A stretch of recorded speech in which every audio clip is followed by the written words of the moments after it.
கிருஷ்ணகிரி அருகே குடியிருப்பு பகுதிக்குள் நுழைந்த 7 மலைப்பாம்பு மற்றும் எறும்பு திண்ணியை வனத்துறையினர் மீட்டு நாரலப்பள்ளி காட்டில் விட்டனர். கிருஷ்ணகிரி மாவட்டத்தில் பெரும்பாலான வனப்பகுதிகள் அமைந்துள்ளது. இந்த வனப்பகுதியில் யானை, கரடி, சிறுத்தை, புலி மற்றும் மான், மலைப்பாம்புகள் போன்ற விலங்குகள் உள்ளது.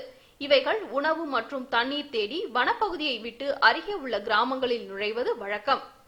இதனிடையே கிருஷ்ணகிரி வனச்சரகத்திற்கு உட்பட்ட சின்னமலைப்பாடி, ஜுடோனாப்பள்ளி, கருவானூர், வரட்டனப்பள்ளி, பருகூர் போன்ற குடியிருப்புகள் நிறைந்த பகுதிகளில் கடந்த 10 நாட்களில் நுழைந்த 7 மலைப்பாம்புகளையும் கிருஷ்ணகிரி மாவட்ட ஆட்சியர் அலுவலகம் அருகே சுற்றி வந்த அரிய வகை உயிரினமான எறும்பு திண்ணி ஆகியவற்றை கிருஷ்ணகிரி வனத்துறையினர் மீட்டனர்.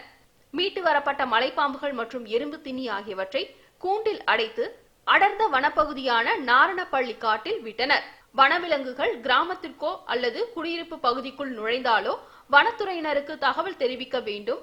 வனவிலங்குகளை துன்புறுத்தக்கூடாது என கிருஷ்ணகிரி வனச்சரகர் நாகேஷ் கேட்டுக்கொண்டுள்ளார்.